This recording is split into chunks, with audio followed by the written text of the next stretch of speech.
একেবাৰে সীমান্তৰ পৰ নবনিৰ্বাচিত ব্যবসায়িক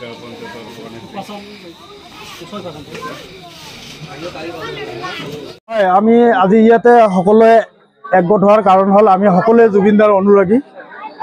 আপোনালোকে জানে যে আমাৰ জুবিন দা আমাৰ পৰা আজি বিদায় ল'লে, যদিও বিদায় লৈছে কিন্তু আমি অন্তৰৰ পৰা বিদায় দিয়া নাই।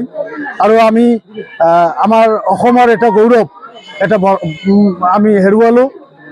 গতিকে আমি জুবিন দা শ্ৰদ্ধাঞ্জলি জনাইছোঁ নেদেখাজনৰ ওচৰত, যাতে সিহঁতৰ আত্মা চিৰশান্তি পায়। তাৰ কাৰণে আমি সকলোৱে একগোট হৈ জুবিন দাৰ কাৰণে আমি মৌনতা অৱলম্বন কৰিলোঁ আৰু তাক শ্ৰদ্ধাঞ্জলি জনালোঁ।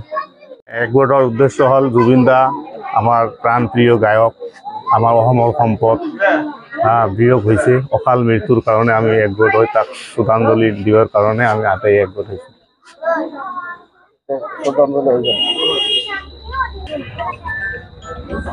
আত্মা যাতে শান্তি হয়, ই য'তে নাথাকক কিয় যাতে তেওঁ শান্তিত থাকে, এইটোৱে আমি সকলোৱে কামনা কৰিলোঁ।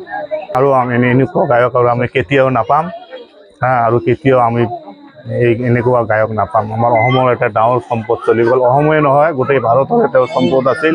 যিহেতু তেওঁ আমাৰ অসমৰ এটা অসমৰ ডাঙৰ সম্পদ চলি গ'ল আজি। তাৰ কাৰণে আমি খুব দুখিত।